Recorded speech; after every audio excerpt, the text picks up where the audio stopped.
If you're unfamiliar with the service known as Tenebrae, then a few words of explanation may help. Tenebrae takes its name from the Latin word for shadows and was a service held across Western Christendom since at least the 9th century, in the 3 days before Easter. And then towards the end of the Middle Ages, having moved from a nighttime service to one held on the previous evening, it then gained its name because as it was held, shadows were falling as night was coming on. And the characteristic of the Tenebrae was that it focused Christians' minds on the betrayal, the arrest, the trial, and the crucifixion of Jesus. And the name Shadows seemed and seems particularly appropriate because these are terribly dark events. They are truly awful events as we see his suffering and his death, as we remember what was done to him. As Christians, we know that Easter is coming. Triumph, victory is just around the corner. But at this time of Holy Week, we think of the suffering, the scourging, the rejection, the alienation, the loneliness, the shadows.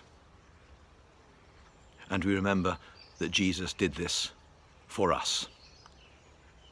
It is a time of shadows. But it is also a time to remember that even in the deepest darkness, the love of God in Christ shines. For as John reminded us at the beginning of his gospel, the light shines in the darkness, and the darkness has not overcome it.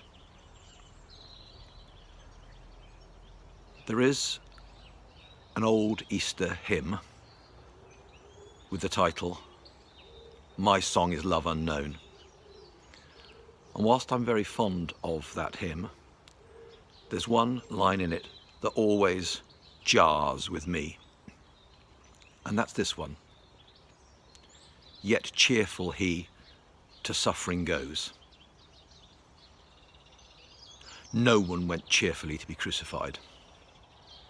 It was designed for pain, mocking, humiliation, and the length of the suffering.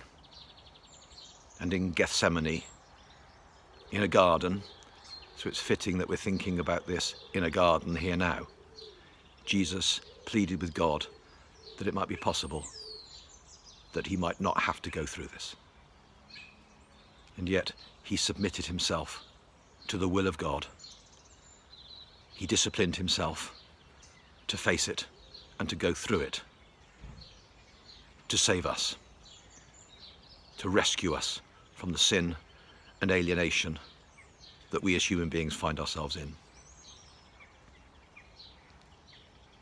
And so, as we prepare to celebrate this Tenebrae, let us remember that whatever circumstances we find ourselves in, however dark they may appear, whatever else is going on, that the love of God, the light of God, as seen in Christ, as shown by him, shines in the darkness, and the darkness has not overcome it, and the darkness will never overcome it. So, as evening draws on, as the shadows lengthen, let us turn to our celebration of Tenebrae, the service of shadows.